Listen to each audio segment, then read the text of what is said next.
we're going to have to kick you out because we're doing a Mark Master degree. And they're like, okay. Now, this is a Friday afternoon, and I'm leaving for Jamaica that Saturday night, 36 hours. And I don't even know what a Mark Master degree is. I don't know what the hell he's talking about. But Masonic tradition informs us, right? You heard that phrase and the ritual?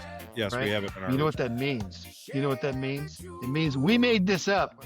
Yeah, absolutely. Sometimes we just think all the time, we get into the symbolic meaning and, the allegory of the working tools, but you don't really think about the actual, this is a temple. This is what you are housed in and whatever, you got to kind of take care of it, prepare it. And The views expressed in this presentation are those of the host and guests and do not represent the views of any lodge, Grand Lodge, appended body, or any other person or persons whomsoever. Big hearts, real talk. Brothers, we are at Refreshment. Welcome, everyone, to the At Refreshment Masonic Video Podcast. I'm your host, Wesley Reuter. I am here with Marty, Brock, and we have a special guest for you today, author Raymond E. Foster, who has just come out with a book called The Temple Within. Hopefully you can see that. So, everyone, please welcome Raymond Foster. Yay. It's awesome Welcome to the be here, show. Ray. Thank you so much for coming. You're welcome. Yeah, thank you. Thank you so much. It means a lot to us when someone that knows what they're talking about wants to come on the show. Well, let's not get too ahead of ourselves, and I know what I'm talking about, but So, Raymond, for our audience who hasn't heard of you before, tell us who you are. so, well, I suppose how I got involved in this kind of tells you my journey. I'm a master mason, obviously, past master of the lodge. I was until the first of this year, the officers coach in the lodge here in Southern California. And so I had always been interested in Masonic education. And I developed a course. I began giving Masonic education, Masonic short talks about 7 years ago. And they were at first very unsuccessful. I was very interested in a lot of ancient, deep, esoteric, layered meanings in Freemasonry. Most men, I would lose them pretty quickly.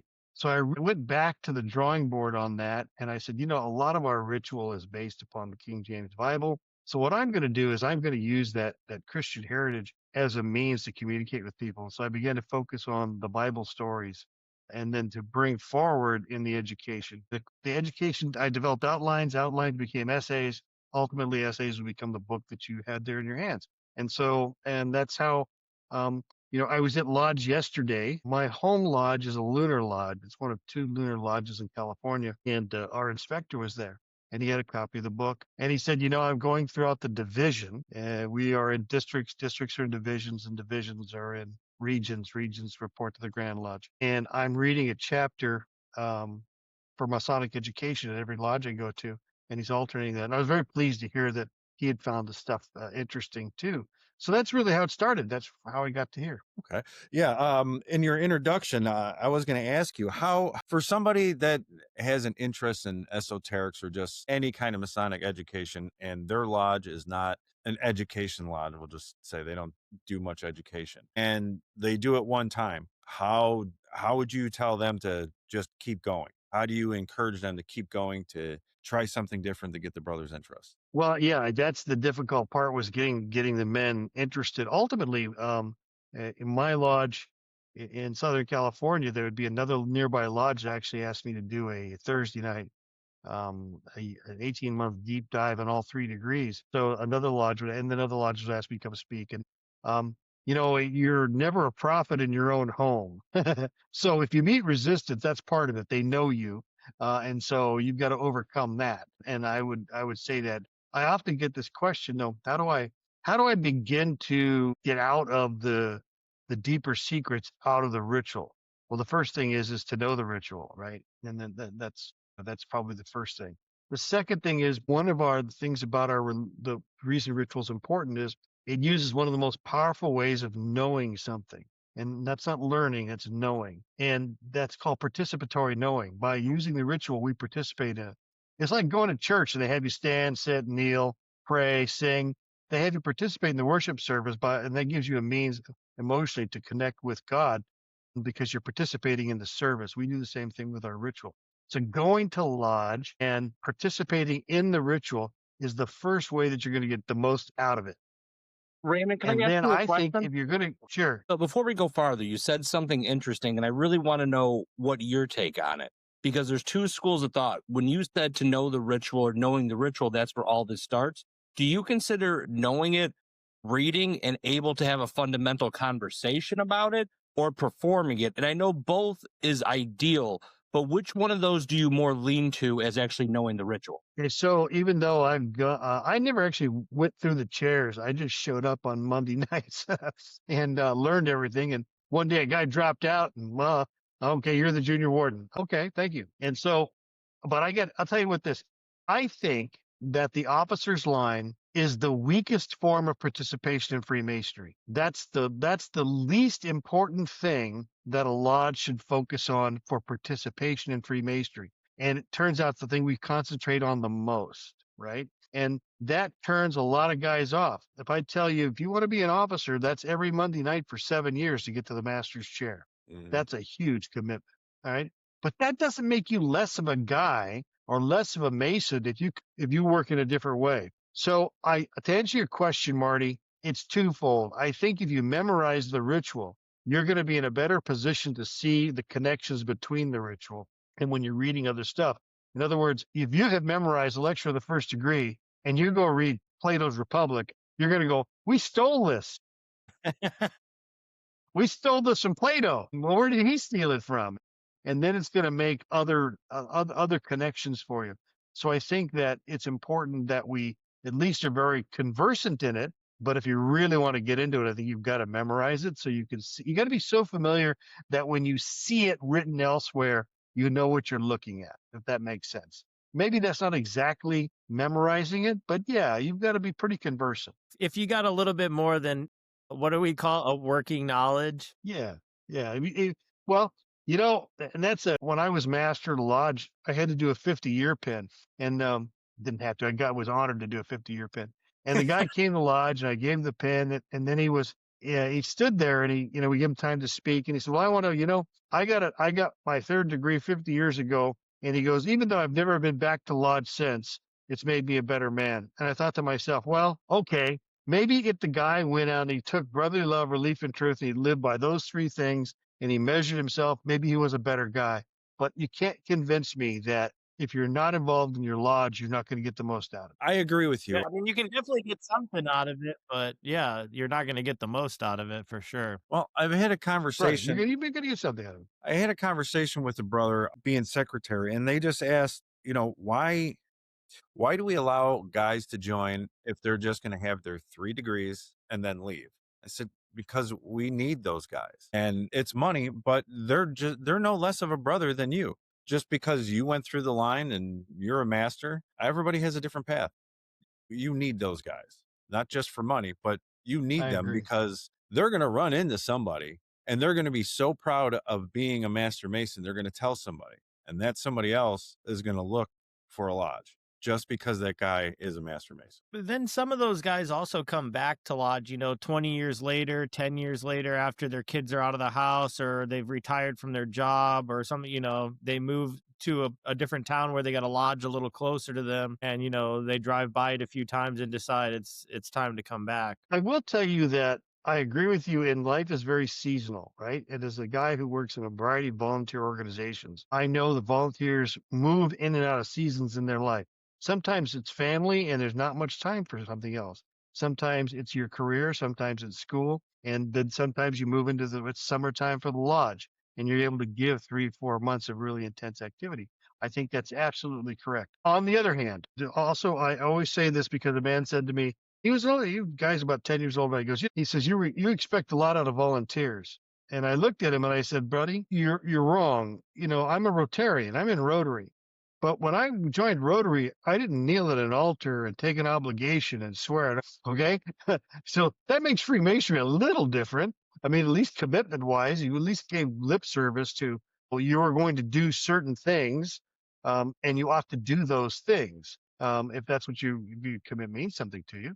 So I think it does. I think there is a difference, but not, it has to be managed. And this question comes up all the time too, is, how can we get guys to come back to lodge? right? How do we get those guys who are right now, let's say it's Monday night, you meet on Monday nights, and so they're going to watch football instead of come to lodge, right? How do we get that?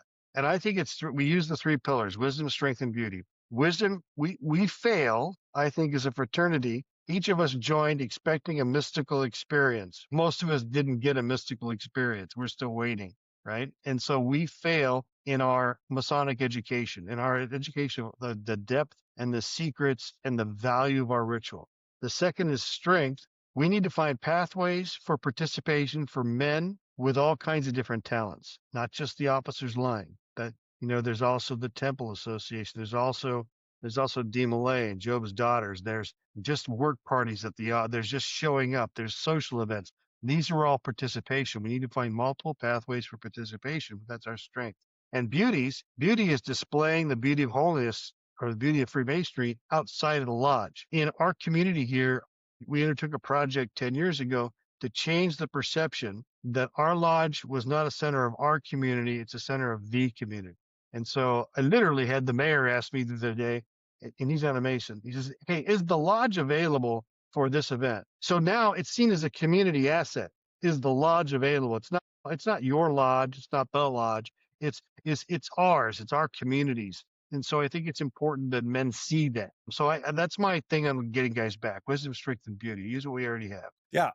Like our lodge, Brock's lodge as well, is like basically the community center for everyone to gather and have breakfast at, to have their commerce. We have a garden club, Lions Club, and Rotary too. We got leads. We got H meets there every once in a while. Yes, they're a horse club. We got Boy Scouts. I mean, yeah, our building's used a lot. Yeah, there's a lot going on in there, and that makes it a great place. That it really does. adds to it. Yeah, it makes it a live temple for sure. Yeah, in most lodges, if you drive through America, and they're just like boarded up buildings. Yeah, only open one day a month. I mean, as Masons that are involved in the community, we want the community coming in and, using it. Hey, there's a place for them to meet as well. So, and all they have to do is look for the square and compass and the number at the bottom to call and let us know. That's right. So, all right. Now, Raymond, you said you had written 9 books in total, correct?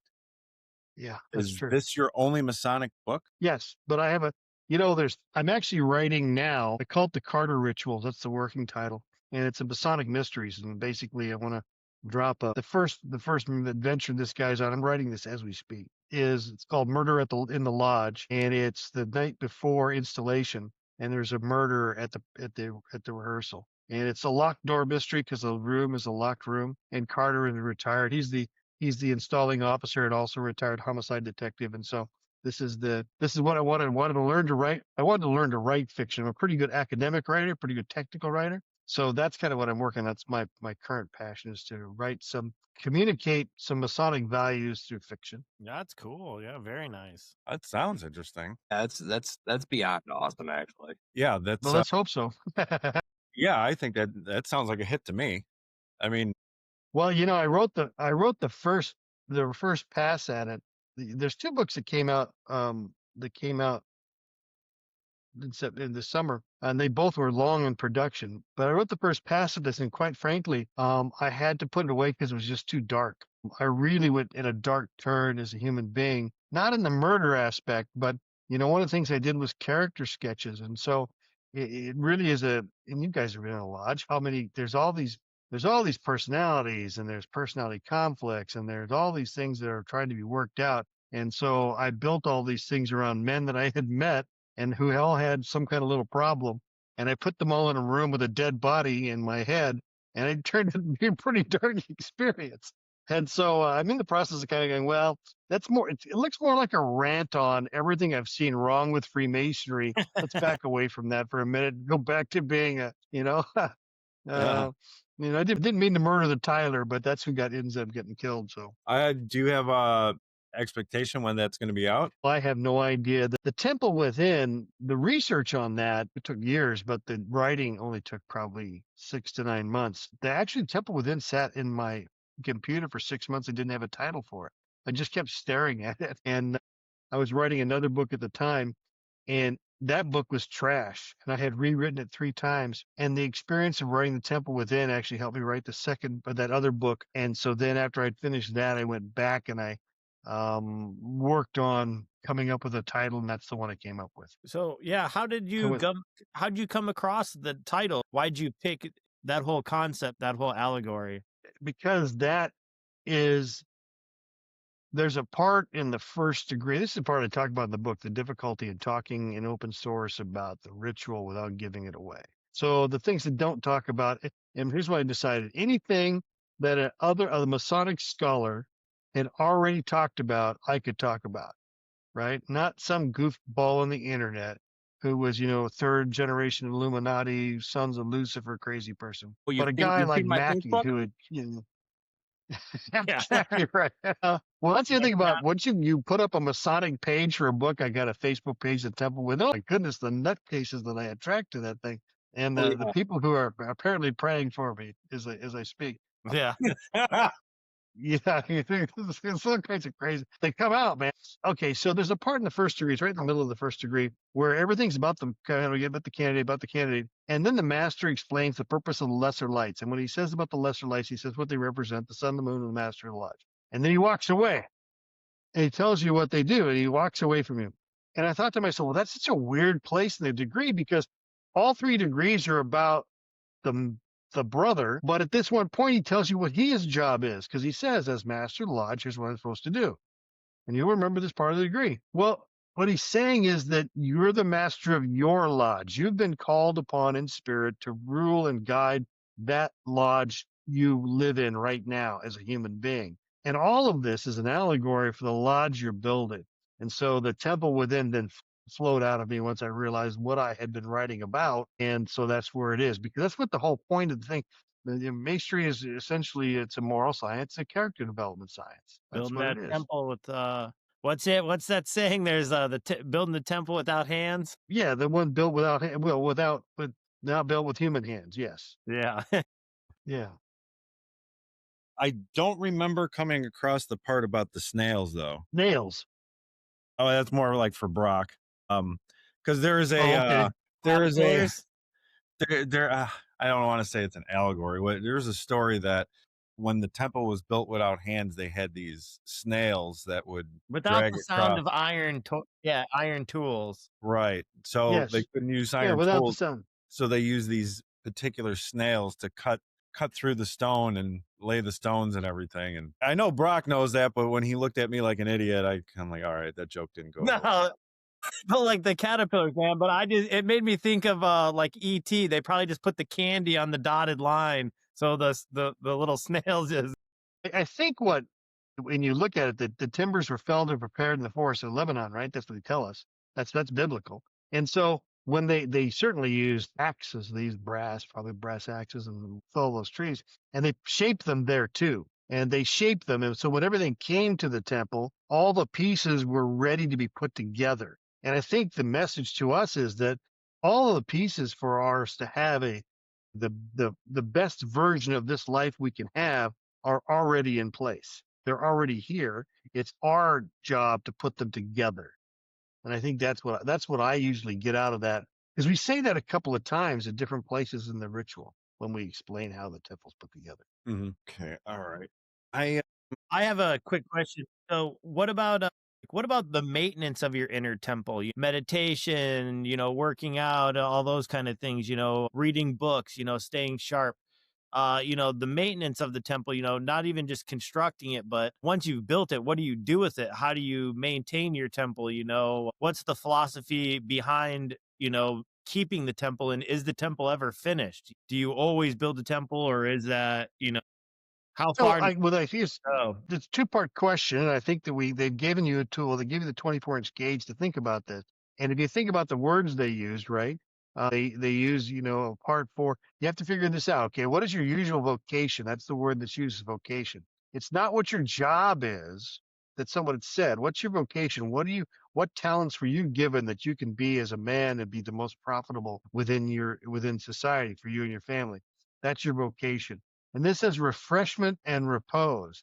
I think working out and extra, I had a 2-hour weightlifting session today. I think that's extraordinarily important because the better, there's a whole thing in the charge about keeping your body in its best possible serviceable condition, right? And then finally, there's a big part about a service to God and a worthy brother. And if, the guys don't realize, I think service to God is not going to church. Remember that in the first degree lecture, we're told that our duty is to care for our fellow creatures. Anything you do to care for your family, your friends, your lodge members, the general public, charitable work, the time you spend working with your children, that's your duty to God. That's what specifically we say is a moral duty within the ritual itself.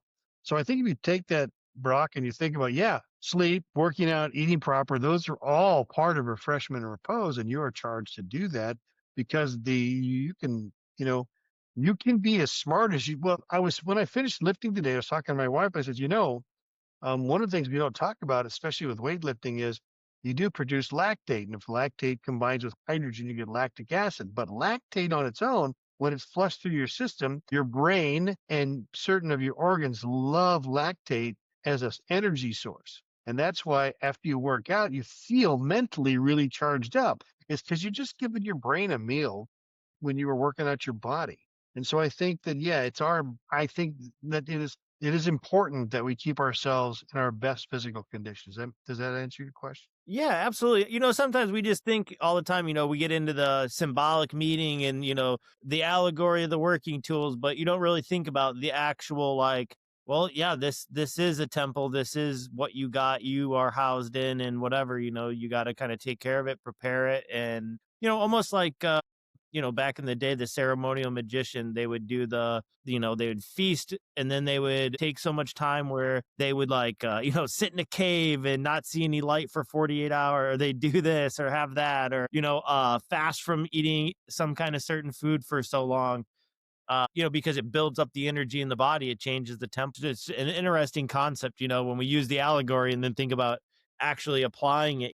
Kind of another thing too, we have a lot of people who aren't Masons when they hear these allegories, and then you're like, wait, what are they talking about? Your body is a temple and how, and it's like, well, yeah, it is, but Yeah, well, that's the other. And my wife read The Temple Within, and she said, "This is your best writing ever." She thought this was a fantastic book.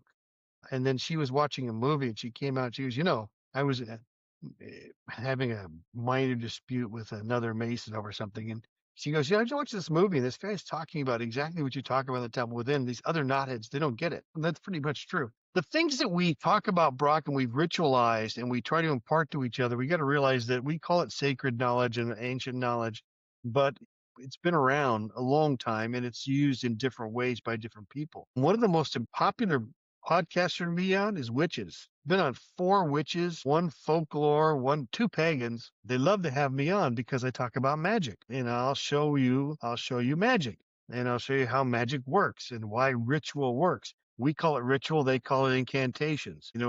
Magic is anything that works that we don't understand how it is. I mean, my iPhone is magic as far as I'm concerned. There might be science behind it, but it's magic. And so, there's lots of things we don't know that we can communicate. But you said one, let me give you an example.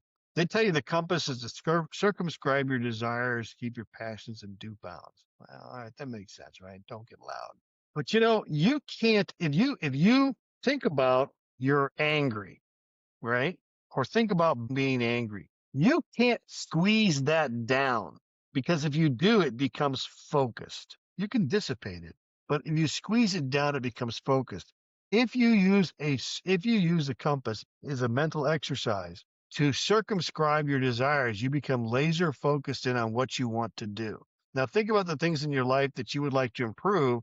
And if you can get laser focused on those improvements, what would that be like? That's the conversation that I have in The Temple Within. How are these tools practical objects that can be used by us as human beings to improve our life here on this planet? Who would you And then say I go that? into the wild esoteric shit too. Oh yeah, no, we can go into that. I know a little bit I was about going to it. say, I want to Arnie and hear more Brock about are the the pagan experts. podcast. Yeah. Yeah, no, we can go into that for sure. So speaking of that, since some people don't know what esoterics are, and you go into some of that in the book, who is this book for? Is this for the seasoned Master Mason, or is this for the guy just coming in looking to find out what Freemasonry is about? It is, well, it's built for the Master Mason or the Curious Seeker, right? And so the Curious Seeker, I think, is code word for every non-Mason out there that wants to see what's going on with inside Freemasonry. I think it gives you a good view into our ritual and a good view in our belief systems. I think the book is for a person who wanted a mystical experience in Freemasonry, who wanted transformation in Freemasonry and doesn't feel they got it. Here you go. Here's a pathway to find out. Because the way I wrote this is, and you should experience this, you read these, they're short essays. Yeah. It's 450 pages, but they're short essays in the book. And each of them ends with what I call questions for reflection. You read that essay, then you ask those questions. And you think about those questions. This is going to open up doors you don't even know exists for yourselves. And so that's the way that I think that's what it's for. I also hope that, and this is what's going on up north, is groups or guys are getting together and reading an essay and then talking through the questions themselves. Looking at the questions of reflection and going, yeah, let's talk about this. What does this mean? Why does this mean this? And, I gave Masonic education yesterday and up in Mariposa, and I talked about the apron, right? And I said, before the master tells you how to, or the senior ward tells you how to wear your apron, he says, my favorite phrase in Freemasonry. And that phrase is, Masonic tradition informs us, right? Have you heard that phrase in the ritual? Yes, right? we have it in our You know ritual. what that means? You know what that means? It means we made this up, right? Pretty much. This doesn't come from any other. We made it up. Masonic tradition informs us. We made this part up. Why'd they make that up? What's the point of that? Well, when you look at how the inner apprentice wears his apron, when the inner apprentice wears his apron, it is a 5-sided object representing the 5 human senses. And so we're telling the inner apprentice, you are still ruled by your 5 senses. When he becomes a fellow craft and they put that flap down, now you see that bottom square is actually an oblong square, which of course is the shape of the lodge room that's specific to the ritual. The oblong square represents the lodge. The lodge is the metaphor for the human condition.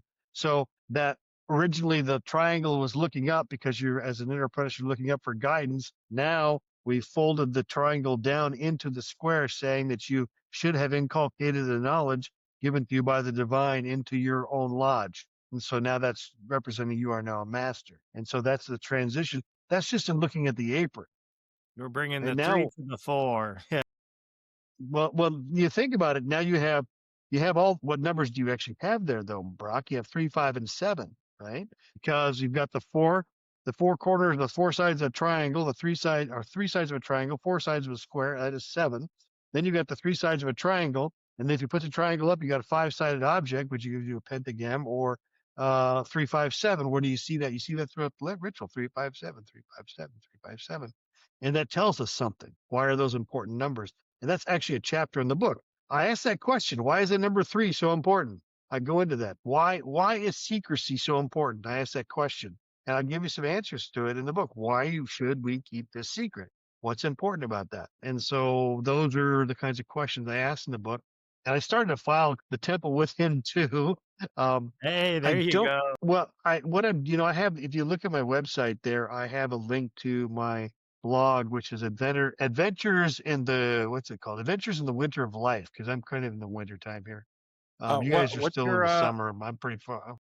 What's your website again? Hitechcj.com, HITECHCJ.com, hitechcriminaljustice.com. So, in other words, I did an article on the 1st called "The Calendar Beneath the Symbol: How Time Became a Moral Measure." And I look at the point within a square, or the circle within the point within a circle with the 2 parallel lines. And guys will tell you, originally they tell you, well, if you're inside the circle and that's your conduct is the outside Freemasonry, it can never be an error. And I look at that and I go, first time I saw that, I'm like, don't you see it? Don't you see it? That's a calendar. What do you mean it's a calendar? I go, it's the Saints John. You got one is the summer solstice, one's the winter solstice, and you got the planet and you got the sun in the center, the planet moving through the calendar.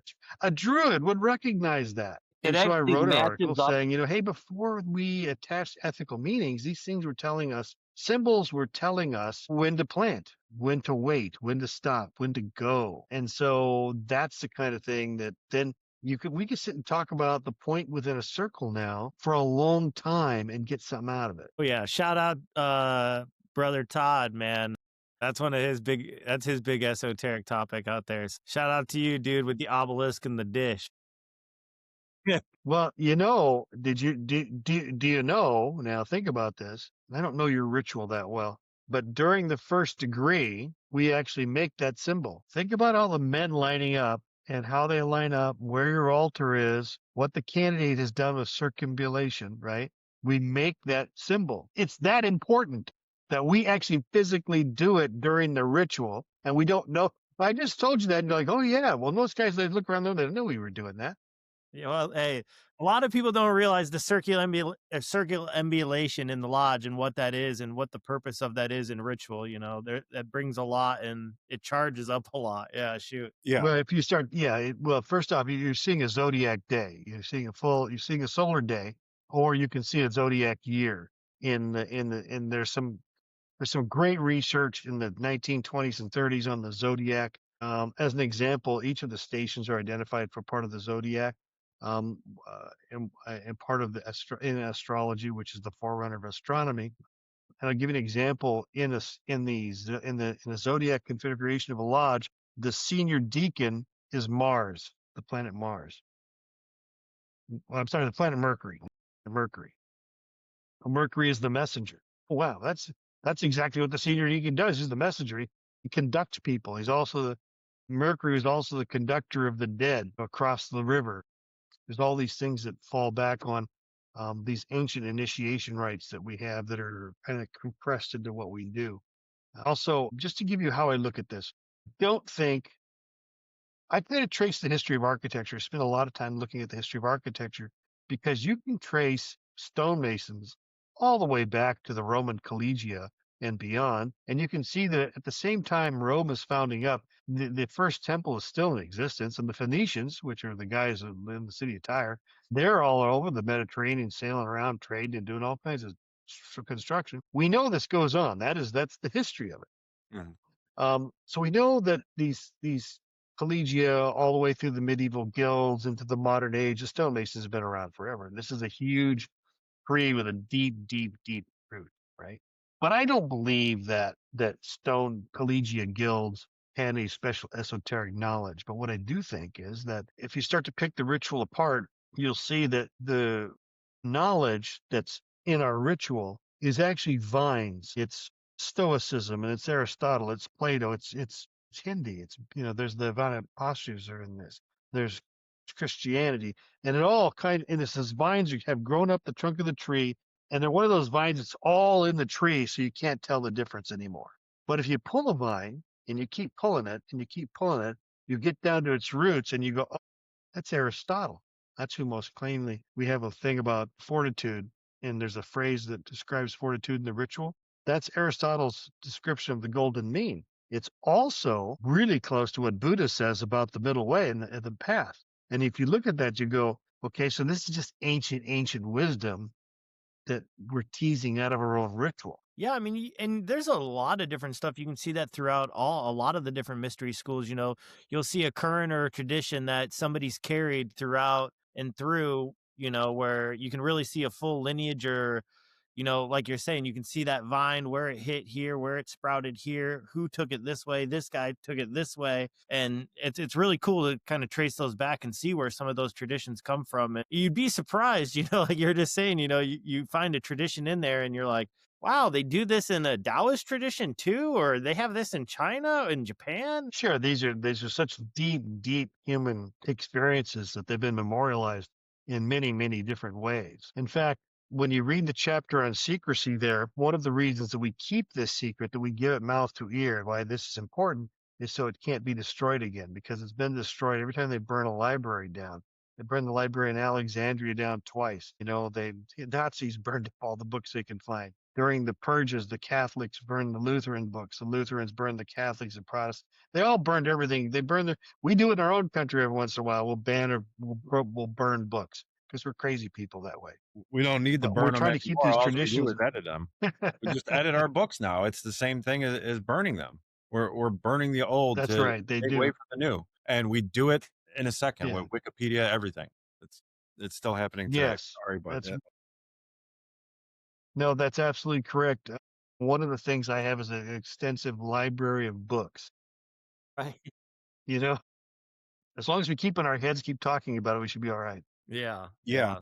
Which brings me to something with all the esoterics that we're talking about. Knowledge is one thing, and lately, at least on our side for At Refreshment, people have been kind of arguing, oh, Masonry isn't this, that, or the other. But one thing I noticed in your book you talk about is the physical. How much more is actually physically doing the ritual than it is just knowing it? Or is it Well, more? that's part of that's yeah, again, that's the participatory knowing and the perspectival knowing. See when you any taskmaster you're going to talk to, right? Say to them, hey, when you were given the lecture of the first degree one time, did you ever for a moment experience being outside of yourself? And every one of them to an individual I said, oh yeah.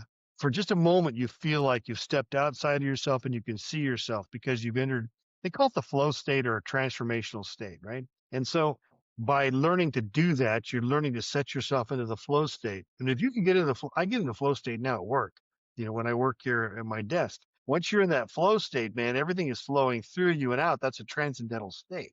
A Masonry can teach you to do that. You got to participate in that. But also, if you don't have to be an officer to do this. The next 3 or 4 degrees that you attend as a sideliner, and this is what I tell guys, just sit in different places. Change your perspective on what you're seeing. You will see it different, and then let your mind float. When they start to do whatever part they're doing, just watch that part and begin to think about it and get lost in that. And then you have participation and perspectival knowing are hugely powerful in entering your subconscious. And so this is a thing, and there's a couple of chapters on this. I write on this constantly. Freemasonry is about, I think, one thing, and that is taming your subconscious. It's not about giving you any conscious knowledge. It's about taming the subconscious, because your conscious brain is not as important as your subconscious brain. And that's what Freemasonry does. In fact, I'll guarantee you I can demonstrate magic to you if you want to see magic. You want to see Please. magic? Yeah. I'll give you an incantation. If you do it, I guarantee you'll see magic. And so your conscious brain is busy right now, navigating the world. Its primary job is not to get eaten. That's what we're making. Don't get hit by a bus. Don't get eaten by that animal. Find me something to food. And it's giving you probably, I don't know, 20, 30% of what's going on around you. The rest it's filling in the blanks. That's why we can get startled, because it's not really doing a good job. But then we have our subconscious, and our subconscious is sitting in the background it's the crouching tiger. It's sitting there and it's watching, sees everything, but it doesn't have to keep track of it. It only looks for the things you've trained it to look for. This is why some people enter bad relationship after bad relationship. Like, that's what they're looking for, man. They've trained their subconscious. Some people find gold every time they turn around, man. Some people find shit everywhere they go, but that's because of that they train their mind to do. So here's how you train your subconscious, and pick whatever it is you want in life. What is it you think you need to do? What is the one thing that if you could do this would improve your life?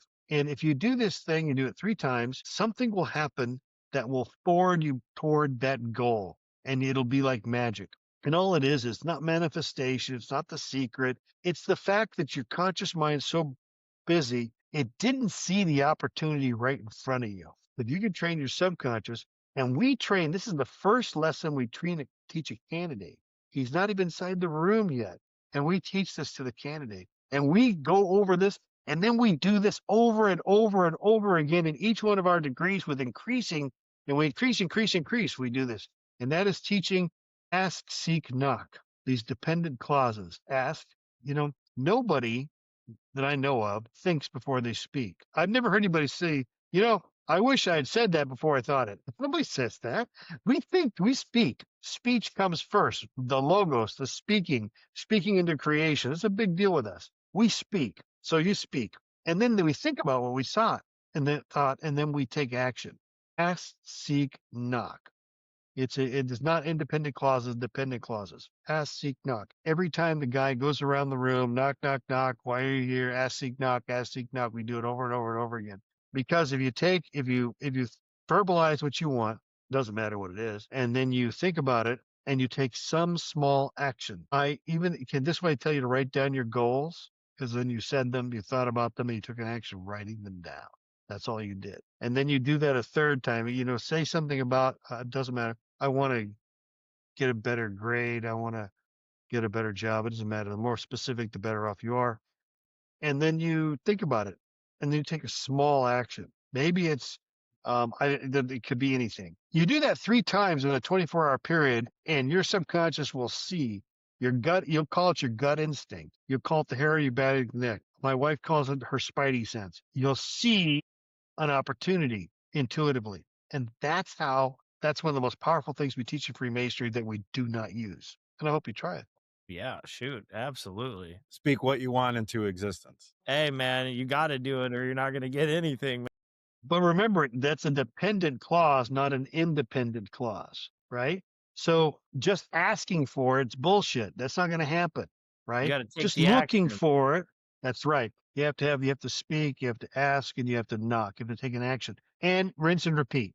So Yeah, you create exactly. that groove, keep that groove inside your subconscious, and then you see the opportunities before you. Like every time we get a new junior deacon to bring in the candidate, we always got to remind him, no, let him knock for himself. You can show him where the door is, but he has to do it himself. Do not do it for him. Yeah, On your own free will and accord.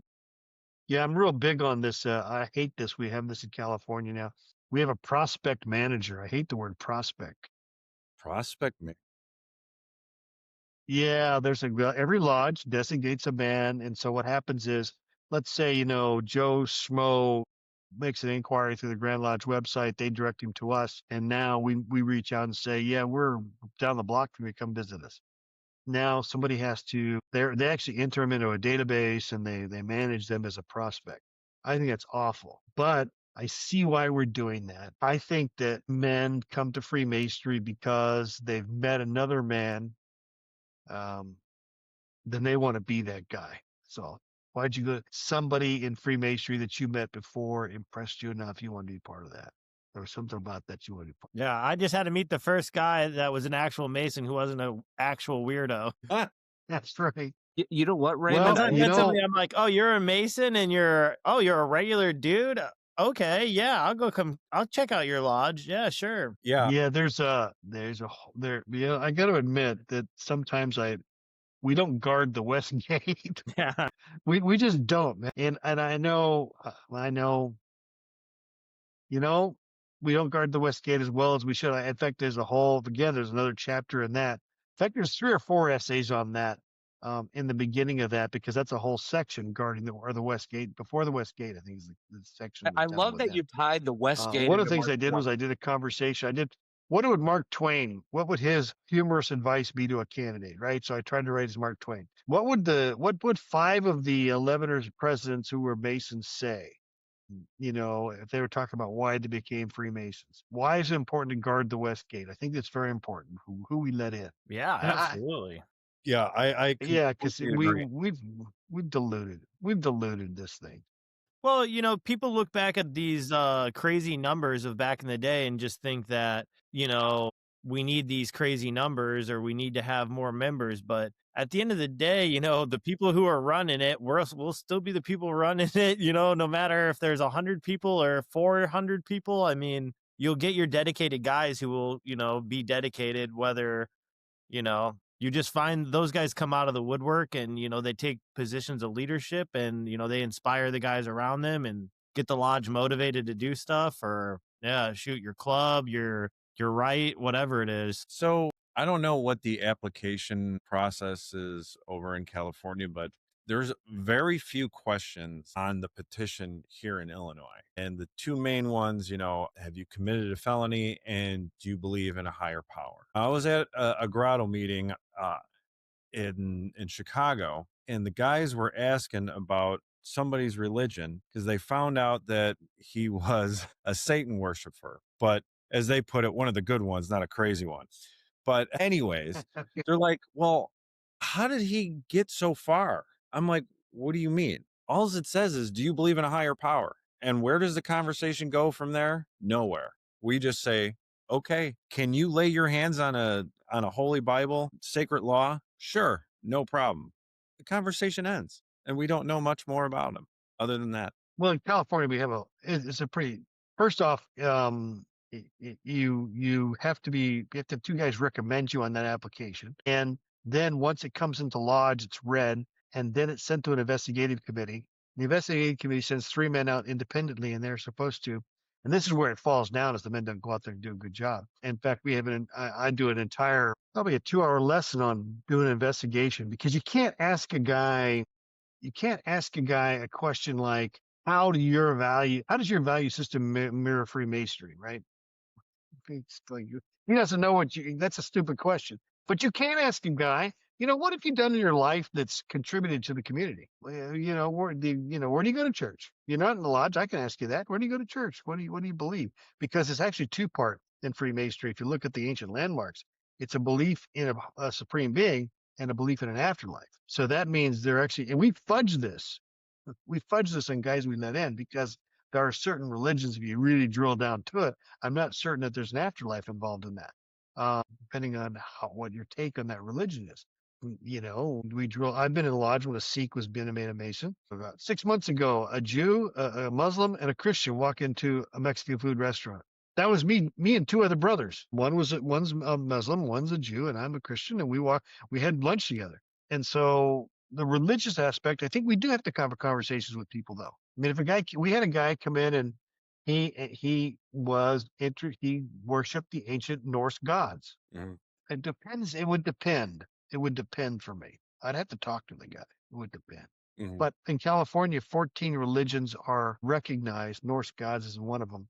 If a guy said that, then you would have to get a dispensation from the Grand Master to accept that person. So we have an investigative process, and then we ballot. And then up until the moment the guy says he swears the obligation, a brother can still object. And that has happened. Not during the degree, but just beforehand. I object to this guy for whatever reason. Okay, yeah, because our process is the same. Our investigation committee, it sounds like it's the same, similar to your guys. Now, I am not 100% sure on this. We did have one guy come through, not our lodge or any of my lodges, but in Illinois that was part of the Norse gods. I think he might have had to have dispensation at that time, but I don't think you need it anymore. But there's not too many guys that I'm aware of that follow that faith enough to say, hey, I'm this and I need a certain set of scriptures or something.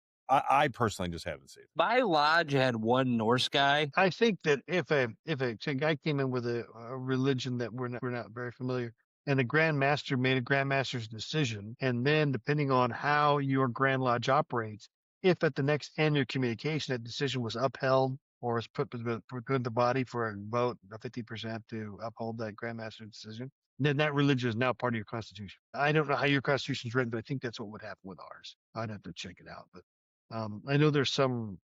We don't guard the West Gate. I'm not interested in.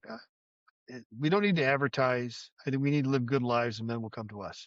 I think these podcasts. I think this is a wonderful idea for to spread knowledge of you guys back in lodge, and then for men who are interested to be able to come and to look at it a little more closely. Mhm. I had no idea. My journey in Freemasonry is kind of odd. I met my first Freemason when I was but 15 with my future father-in-law.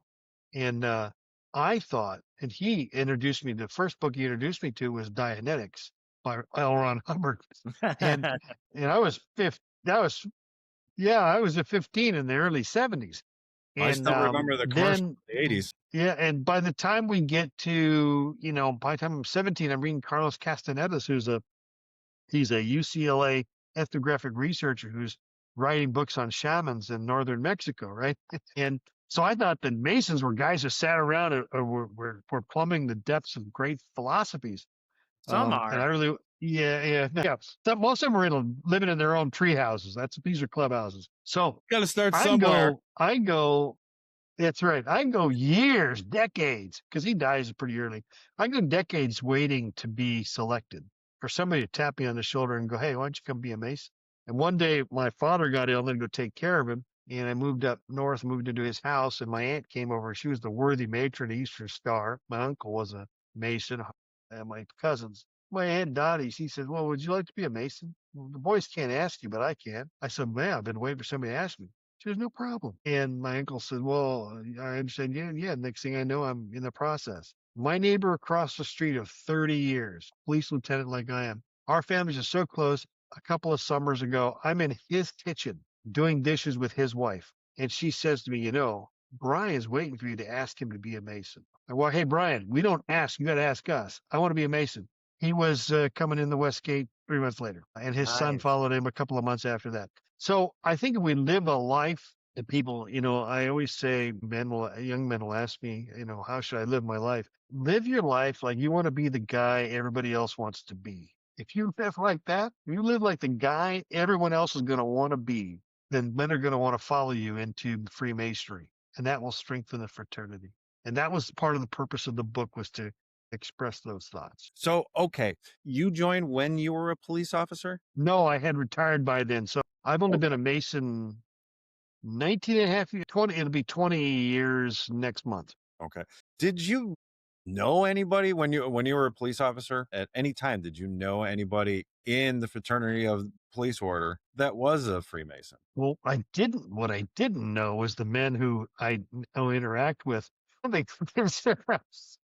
of the guys, he was recently deceased. He was an inspector. And so he sees me and he can't remember what he said. I know him. And I'm like, oh, I used to work for that guy when I was a young policeman. And so in Old Burn there, and the last conversation I had with him, he had taken me into an interview room, those typical dingy interview rooms you see in a police station when we were on the job. He was a sergeant. He was my sergeant. And he has to do a 360-degree evaluation, was the new thing. I don't know if you've ever done one of those. And so we spent 2 hours in this room doing this 360-degree evaluation. And the last question he says, can you think of anything that would improve the police department? To which I said, well, we could do less of this shit. 20 years later, he's the inspector. I think I was the senior warden. He's looking at me and goes, I know you from somewhere. And I'm thinking, well, I don't remember. So our grand lecturer for 7 years was on the job, and I knew him peripherally. There's a couple of other guys who are inspectors. One of our past grand masters was a captain on the job who I'd met a couple of times. So yeah, there's I didn't know they were Freemasons because, again, just wasn't, nobody advertised it, I guess. Like, okay, is California, you have to ask one to be one, or can you ask somebody, hey, I think you'd be a good Freemason? Or we have that in Illinois, and we have this thing, petition to join. We already vote on a guy, hey, he would be great for the fraternity. He's already in. Just got to give him a petition, see if he wants in. It's a special process. We need dispensation from the Grand Master to actually be able to vote beforehand to see if the guy wants to come in. It's a special process. Well, see, I wrote an article, a lengthy article, let me pull it up here, on being made a Mason at sight. Right here. Where is it? It ends up with a series of essays I write.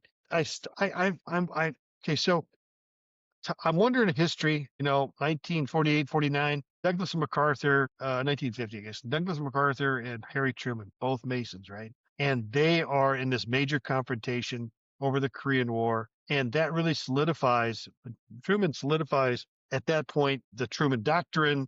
That's going to give us the whole Cold War. It's going to give us Vietnam. It's going to give us a whole bunch of things are solidified in that moment when these two Masons collide, right? And so I asked myself a question is, how did Masonry influence them? Well, it turns out that MacArthur was made a Mason at sight by the Grand Lodge of the Philippines, whereas Truman was not only the master of his lodge, but was ultimately elected Grand Master of Masons in Missouri, right? So here's Truman, he goes to Eastern Star stuff with his wife Beth, who's involved in that, and his daughters and Rainbow Girls. And he'll tell you in his writings, he'll talk about how Freemasonry influenced him. Whereas MacArthur, nowhere does he talk about it. I asked myself, this whole thing about this process about a guy being made a Mason at sight, that violates a lot of our rules as far as I'm concerned. If a guy doesn't ask and he doesn't begin the journey on his own, is he really a Mason? I mean, I don't think he is. I know that and by the way, that's the other thing I found out when I was writing this. I pull this up because it turns out that does Illinois still have you make a Mason at sight? Because not every state has it any longer. We do. It is a I, rarity. I, We I had was gonna say, yeah, it's extremely rare. who did we Right. have? Grandson So come in that came in that we because I was there at his raising when he got all 3 degrees. That was the first here it time is. It's in many years It's that Truman's grandson. Truman's grandson. That's yeah. right. I called it made versus formed. Truman, MacArthur, and the meaning of Masonic initiation. It turns out that there's a variety of Grand Lodges that have outlawed the process. I know Utah Really? is one of them. California, the process is modified. The Grand Master can only do it in an open lodge. So you have to have one lodge, and all the Masons present have to agree that he can do it, and then he can make a Mason at sight.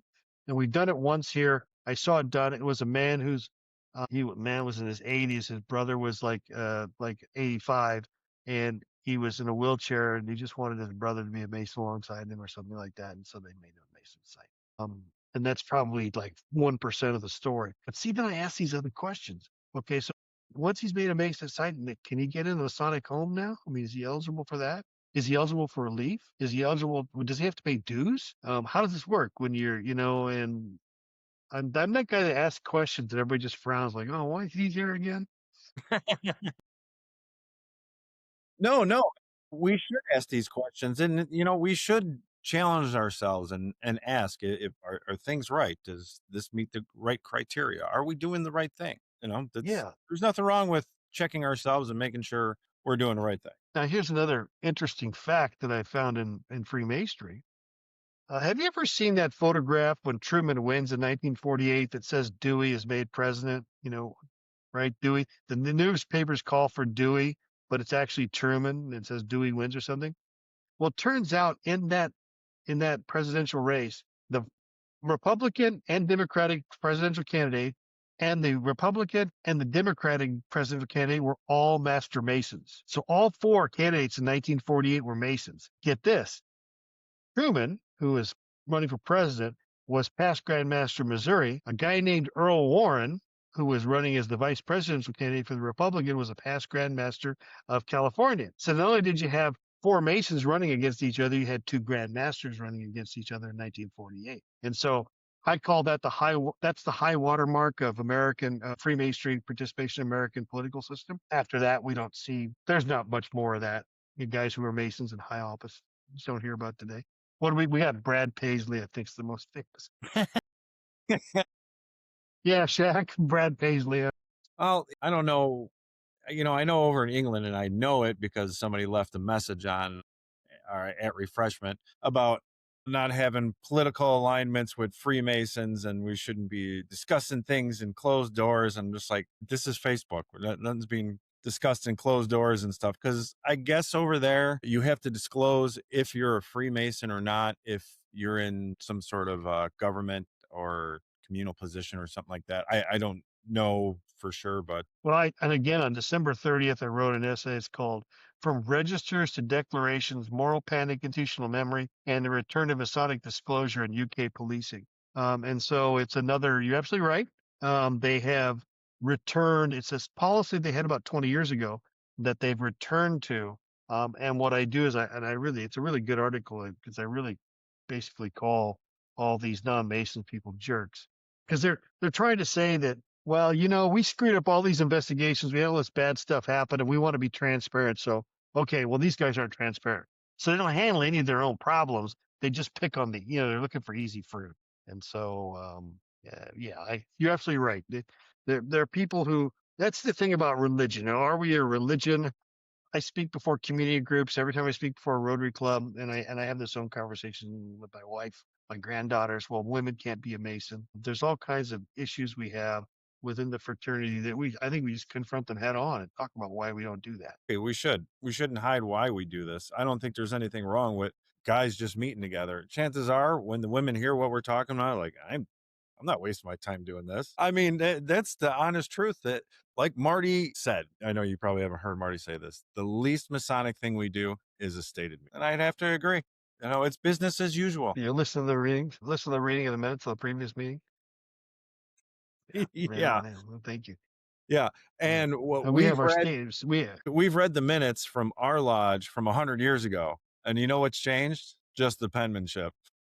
Yeah. It's still Now, the same thing. now I will tell you though that one of the things I like to point out, because we're have our January meeting tomorrow night. I live in two lodges, so we had one yesterday, and we'll be going to another one tomorrow. And there's a bunch of housekeeping things that'll be done. So there's going to be a bunch of transference of authorities to look in the PO box because there's a new master, and transfer. The trustees will be transferring over. These are all these housekeeping things that we have to do to keep our corporation. And so one of the things I talk about the new members, I go, hey, you know what? This sounds really boring, but we don't do this. We don't dot all these I's and cross all these T's. This stuff won't happen. And so there's a bunch of other things that we'll do tomorrow. But then we have a community engagement report, which is our civic engagement report, which is all the things that we've been involved in for the last for the month of January or December, and what we got coming up in the community that we can get involved in.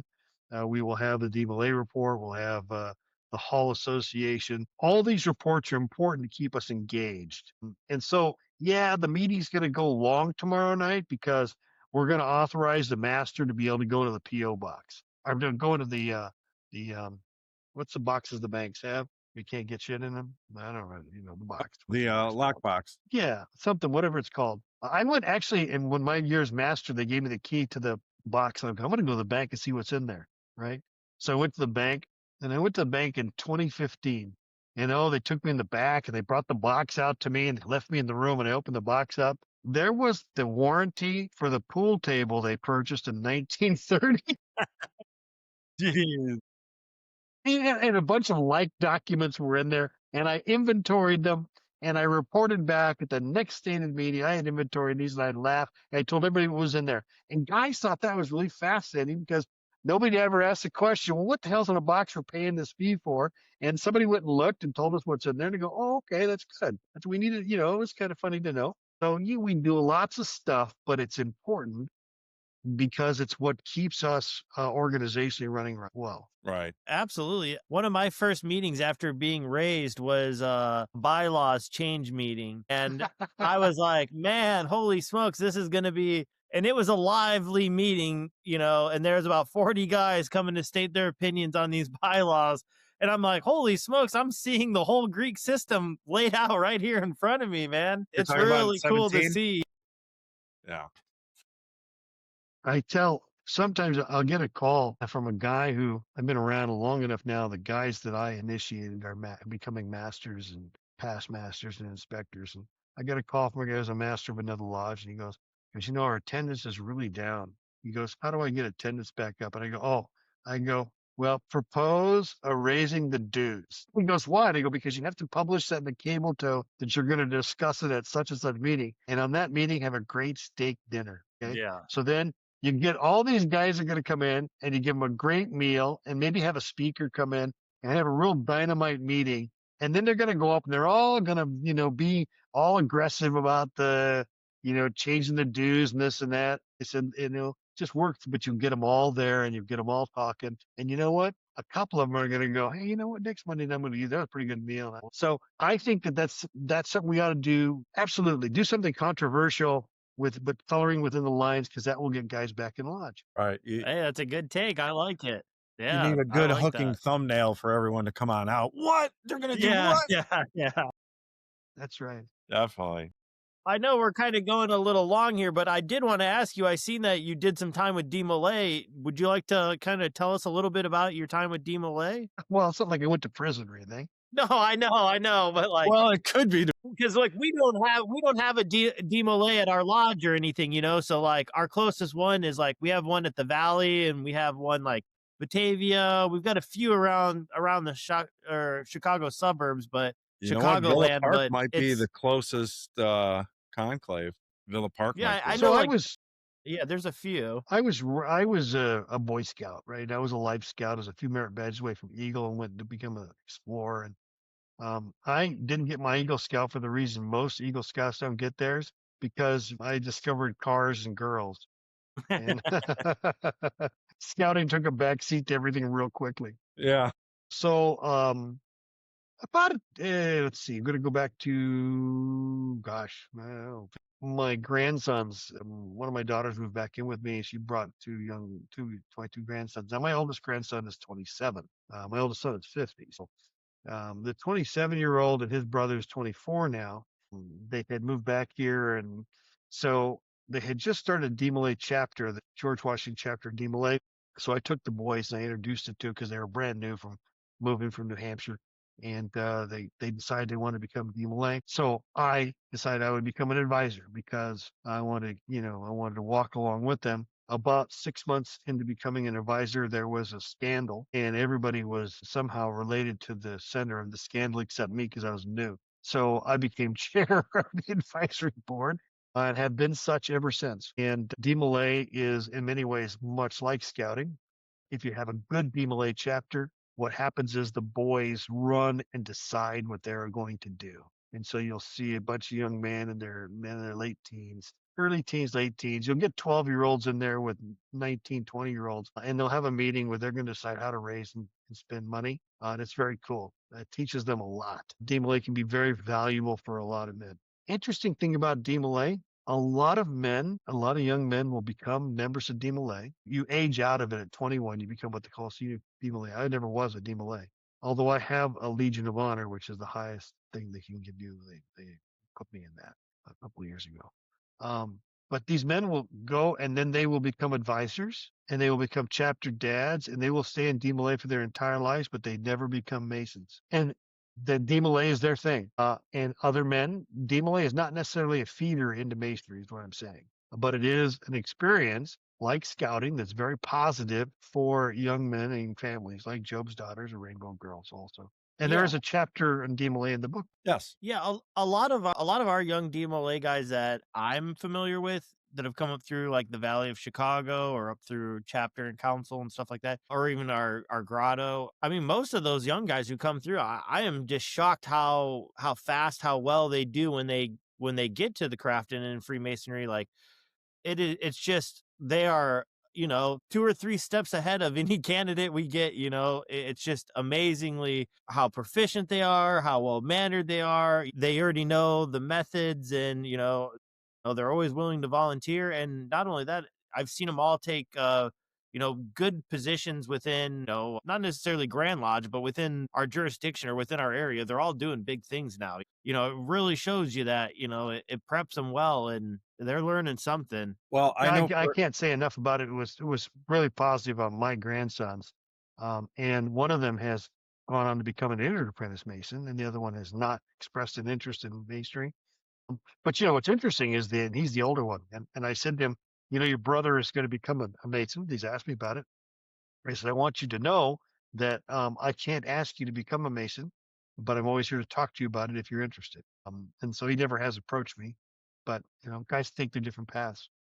For a couple of years at Grand Lodge, our second session on Saturday, DMLA used to bring us back from refreshment and open lodge that way. I don't know if they were Master Masons, but they were allowed to do it. Obviously, it was Grand Lodge. They had special permission. And for a while, they were doing it. It was going strong. And I think this year and last year, they didn't do it. I'm not exactly sure why, but it was a nice and impressive thing to see that these teenage boys are doing the ritual better than men that have been doing this for 25 years or more. And it really was an impressive thing. Well, DMLA, you can, I think it's 12 to 21. And of course, we have to be at least 18 to be a Mason in most jurisdictions.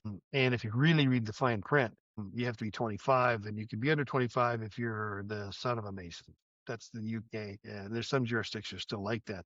But you do see, there's like a crossover point between 18 and 21. We had a guy come through, and he had this boy later in life, and he wanted his son was going to be a Mason. He was a Mason. He's come to us. And so he wanted his son made an application. So I walked over to him and I go, hey, look, well, you know what? I don't know you guys. You're here, you're going to affiliate and you want to become a Mason. But if I were you, I would withdraw my application. I'd become a member of DMLA, take the degrees of DMLA, and then a month after that, become a Mason. I said, because in 20 years being a senior DMLA in the Masonic royalty, because we have a Masonic royalty, right? That will serve you very well. I said, but you can't do it the other way around. If you become a Master Mason, you can't dial and go the other way. I said, Yeah. so, but they didn't follow my advice, unfortunately, but there's a lot of value that they're absolutely prepared much better because they've been part of the Masonic family for so long. They understand, they've heard the minutes read, they've seen the ritual, it's their ritual, but it's kind of similar to ours. So they know they've got a head start on everything. Yeah. All right. Well, before we go, Amazing. in your book, I like that you mentioned Mark Twain and that you tried writing in the style of Mark Twain. I love his writing. And Plato. I've heard other Masons mention Plato, Socrates, other Stoic writers and stuff like that. But one thing that I have not seen anybody write about in the sense of Masonry is Josephus. Flavius Josephus. I was really surprised to see it. Can you explain why you decided to put him in this book? We don't teach about him in lodge or anything like that. He's not part of our Masonic teaching. So that's why I'm asking. Well, he is in our ritual. He's mentioned in our ritual, right? We say according to Josephus in the lecture of the third degree. And so it was do. important to put him in. But yeah, we do in California. I don't know what you do in New York, but that is there is a phrase says according to I'm Josephus. trying to think. I know everything's different from, but okay, excuse me. It's a little different here and there, but so we reference him, and because we reference him, it's a good exploration in going just digging down who was the guy and what did he write about and what is important. But I think the really important point is that Josephus was writing for a Roman audience, even though he was a Jewish historian. His audience was people in the Roman Empire, and so we got to take what he says and think about who he was writing for. The other thing that's interesting about Josephus is that his work has actually been corrupted. There is, if you get a copy of Josephus, you'll find a passage where he writes about a Jewish carpenter who's got some kind of thing going on, right? He didn't write that. That was inserted by a 13th or 14th century monk into that passage. So, yeah, I think I did it because he is mentioned in our thing. And again, it's one of those, if you read the questions or reflection, I thought it was a really good place that we could ask some interesting questions. Okay. Yeah, I'm interested to I'm trying to go over the ritual in my head, and I'm not a ritualist. I don't know all of it by memorization. I'm going to go through it because I want to see, and if not, I'd like to know where it's at in California's ritual. I hear the name Josephus. I'm like, Beginning of the lecture. no, It's go right ahead. at the beginning of it's at the beginning of the lecture of the third degree where they're describing the state of Solomon. Who builds Solomon's temple and why? Why is the temple built? Why didn't David build the temple? Why is Solomon building the temple? And why is Hiram of Tyre involved? And so that's the question. By the way, we're doing a third degree up in Mariposa, which is Mariposa near Yosemite, 300 miles from my house. I go to lodge 300 miles from my house. And so we're going to go up there. And I told the guys yesterday, go, hey, Masonic education, we say that the third degree is a tragedy. Turns out it's actually a comedy. And I'm going to tell you why. And so that'll be in Tiled Lodge, because once you're in Tiled Lodge, now I can say a whole lot of stuff that I can't say here, right? Have you It is seen me not play the really, Wayfaring Man? yeah, it's not, yeah, no, it's not, it's not a tragedy. It's actually a dramatic irony. And so technically, if you look at the degree itself and the Legend of Hiram, it's a dramatic irony. And if you understand that it's a dramatic irony, then the whole degree changes for you, because you can now see something philosophical you didn't see before.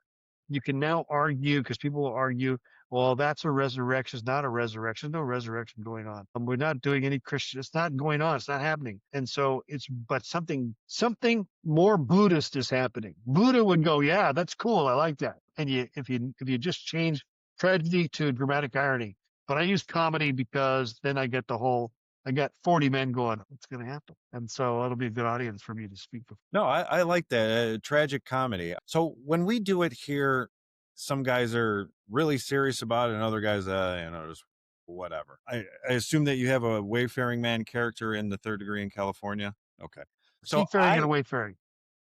I would play that a little different all the time, because it was mentioned to me, we don't teach acting. Yes, we teach floor work. We teach where you're supposed to be, but we don't teach acting. I'm like, you know what? You're right. Anytime you ask a stranger something, do you always know what to expect? Are you always going to get something pleasant? Or are you always going to get something aggravating? No, it's going to be different all the time. So I try to change it up and get the fellow craft to react a little different. Well, see, and anybody tells you we're not acting, I do want you to learn the ritual. I do want you to learn where to stand. That's your mark. But it is a mystery play. Okay. The word is play. And we're trying to give a guy a mystical experience. And unless you're into it, unless your ruffians are really ruffians, unless you can create a sense of urgency in the candidate's mind, what good is it anyway? Why don't we just read it to him? Let's immerse ourselves into it. That doesn't mean that we're going to harm anybody, but you can immerse yourself into the process and make it a more meaningful experience. I'll tell you but we have to have, if you guys could take one thing back, we have to have Masonic education at every event, every stated meeting, every degree, every installation. There should be just a little encapsulation that explains why we do what we do, or drills down a little bit further in some aspect of the degree so that men will get more out of Freemasonry. I agree. Absolutely. So now this part I may have to, because I want to get your thoughts on this. I've been asking a number of people, so this I may crop out if it gets too Sure. Anyways, when it comes to the third degree, which one of them is the master? Well, it's explained in the work that the master of the work is right. The supreme. Oh, right. He's the supreme grand master. But see, you're asking a very intelligent question, because these three guys are trying to steal something, and they've entered into this conspiracy to get something which makes no sense whatsoever, because they're by their name. And so they've traveled and they're receiving that we take into account. So what was really going on? What were they really trying to take? What were they really trying to exemplify?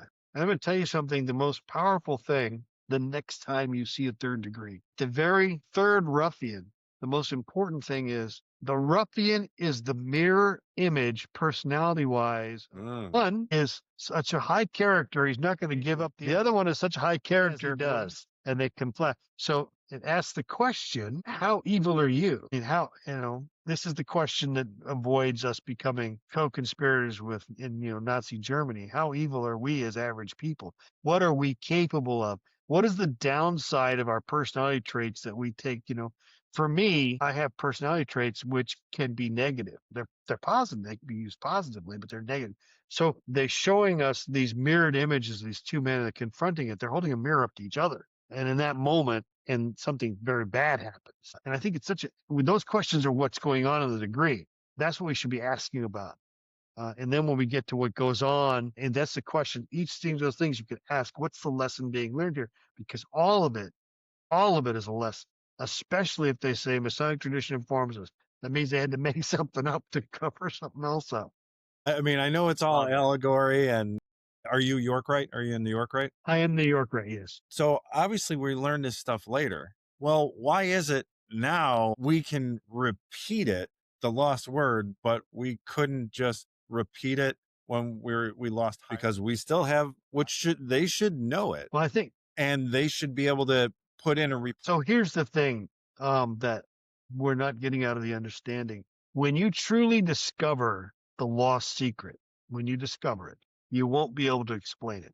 You won't be able to articulate it. It's a personal experience that you're going to have when you have this transformational personal experience. And every man who has this can. The Buddha couldn't explain it. Christ couldn't. He had to talk in parables, because if I tell you this thing, you're not going to understand. And so the part of the third degree that's going on is part of what's lost.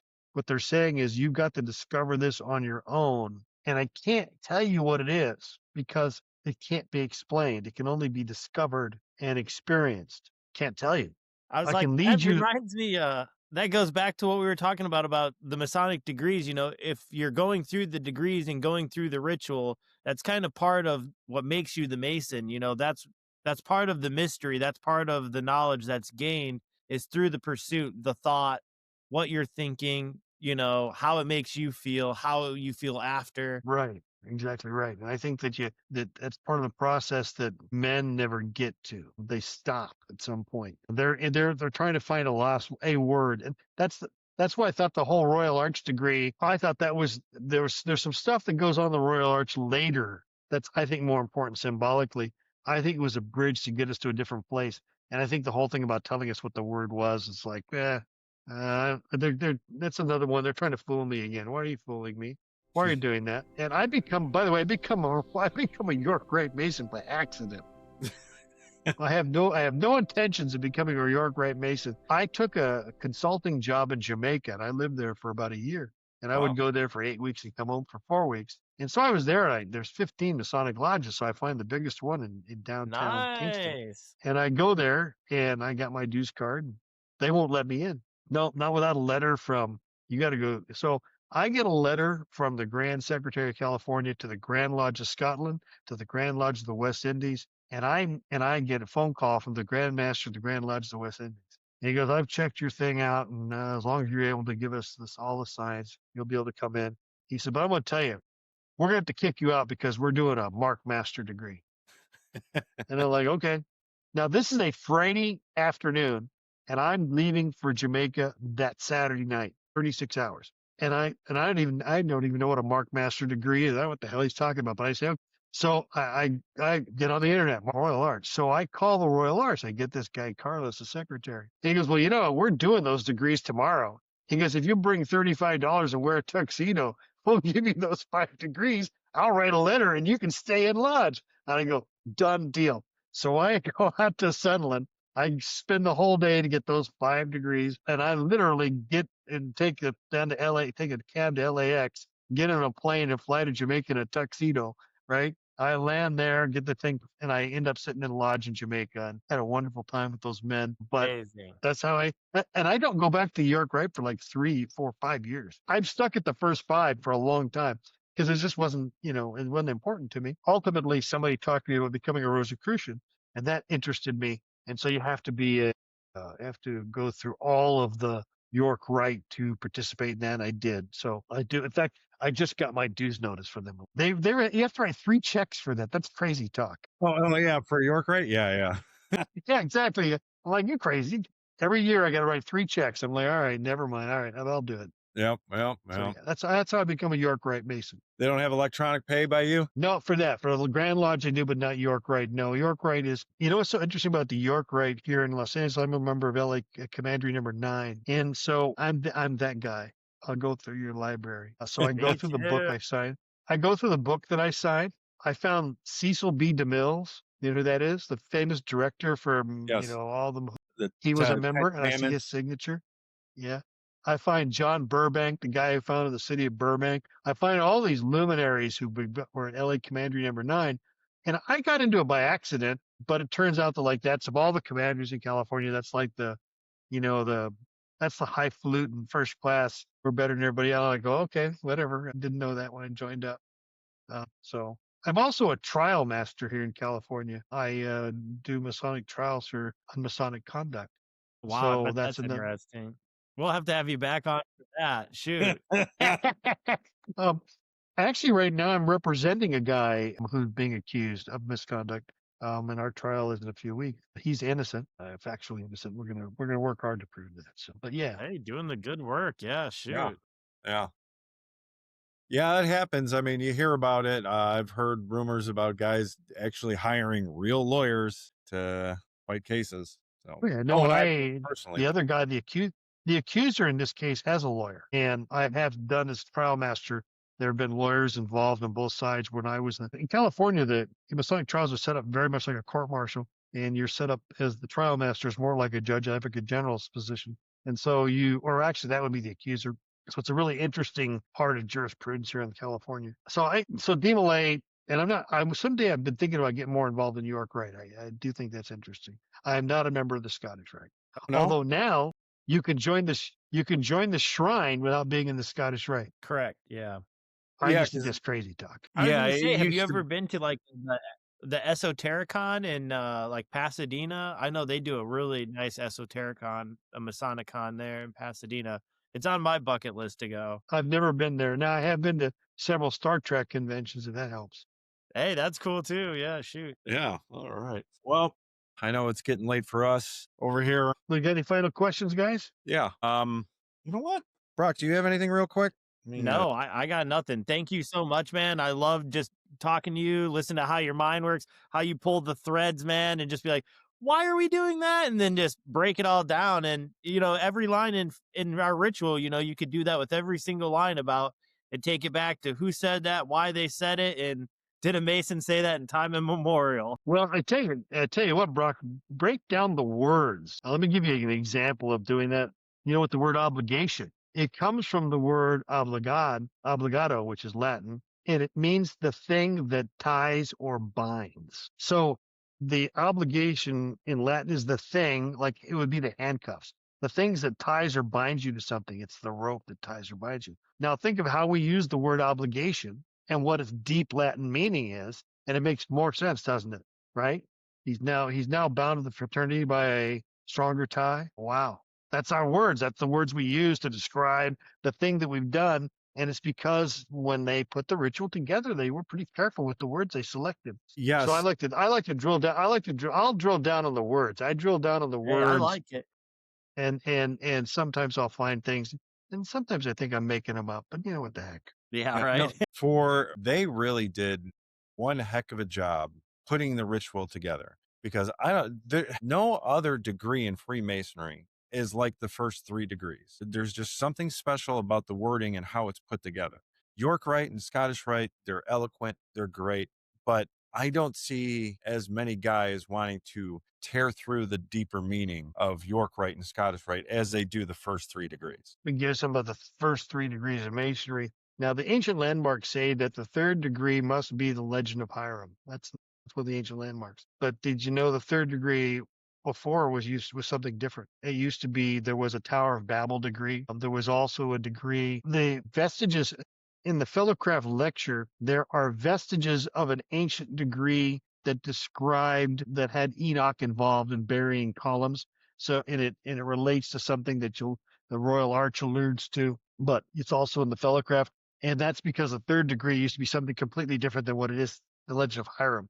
And so there has been shifting over, more than 300 years ago, there was shifting around of what was ultimately going to be the thing that exemplified what we believe in. But there are vestiges of those older things within the degrees, because sometimes they'll go into a long explanation about those 2 damn columns, right? In the Fellowcraft. They just sit there talking about those columns, blah, blah, blah, blah, blah, blah, blah, blah, blah. That's because that's a vestige of an older degree. It's important knowledge, but there's more going on there. And it's also tied directly to the 1st degree, and you don't know it. If you read the book of Ruth, you'll figure out you can figure out how those columns are tied to the 2nd and 1st degree. That's why there's a whole chapter in the book. Do you have AMD in California, Allied Masonic degrees? No. All I right. don't know. Maybe we do. I don't know. I've heard of it. It's more of like a college, I guess you can say. I'm not a member of it. Marty is, and they do work on different degrees that are defunct. One of them is the Arch Mariner degree, Oh, yeah. which used to be the old Right. 3rd degree or second old 3rd degree, something like that. So they will do papers and research on things like that. And there's just like so many Yeah, degrees. see, there's so many older ones. Yeah, that's like actually I have seen this before, and I have looked at this. Yes, that's like, well, they've got well, you have to get the past master degree in the Royal Arch. I thought that was Yes. crazy talk. But then you go back in the history. Before you could get the Royal Arch degree, you only was given to past masters. So you had to not only be a master mate, but you had to have been master of the lodge. And so because that created a bottleneck of who could get the degree, they created a past master's degree. I'm like, okay, this is legal mumbo jumbo, but all right. But what do we call it here? The virtual past master. Because if you're Yeah. you That's haven't been a exactly right. past Yes, that's master, exactly right. and you're just a regular 3rd degree member going through the York Rite degrees, now you're virtual past master. Yeah. Let me leave you with one last thought. And I will tell you that I am not a master mason. I don't believe I'm a master mason. I believe that, and I'll tell you why. When a fellowcraft wanted to become a master mason, he would present a stone that was his final piece. It was his masterpiece, and he would present his masterpiece to the master, who would declare him a master. That's where the word masterpiece comes from. If our purpose in Freemasonry is to become, we're building a temple within, this cannot possibly be my master's piece. I'm still working on it. And so I consider myself a journeyman or a fellowcraft who has experienced past masters, become a virtual past master. experienced these other things. But in reality, I'm still on my pathway to becoming a master mason. And the day that I can say, this is my masterpiece, I will have arrived. Well said. I don't know. At a 315 bench press at your age, I think you're a master. I can't even do that. I could barely just get up makes me- 140. It just makes me crazy. Yeah. It's time for shout out and shouts out. Do you have anybody you'd like to give a shout out to? Dear Barry Letzler, my unofficial Masonic father. All right. Brock, you got anybody? Just shout out to All Square Podcast, man. Thank you guys so much for driving up here to Chicago to come hang out with us. It was an honor to get to meet you guys and hang out. Had a blast. Yeah, can't wait to go to Ohio now. Yeah, we're gonna make that trip out. All right. And I just want to give a shout out to Maru Grotto and all the officers that were installed yesterday. We had a great time. Thank you for your hospitality, and we can't wait to go back, hopefully before next year's. That's just a fun time, Brock. You got to come out to that. And do you have? I know. I seen the front with that giant fork. Okay, all right. Yeah. You have you. Okay, yeah. So Maru Grotto has like this traveling fork, a big fork, and we keep stealing it back and forth. Well, this time I stole it, and they were looking for it forever. And yeah, that was the culprit. Sorry, Steve. So, all right, everyone, that's our show. Thank you all for watching. If you haven't already, please like and subscribe. We're on Facebook, Instagram, TikTok. You're definitely watching us on YouTube or Rumble. Listen to us on Apple Podcasts or something else. We'll have links below on how to get the book and other books from Raymond. And everyone, once again, thanks for watching and take care. Light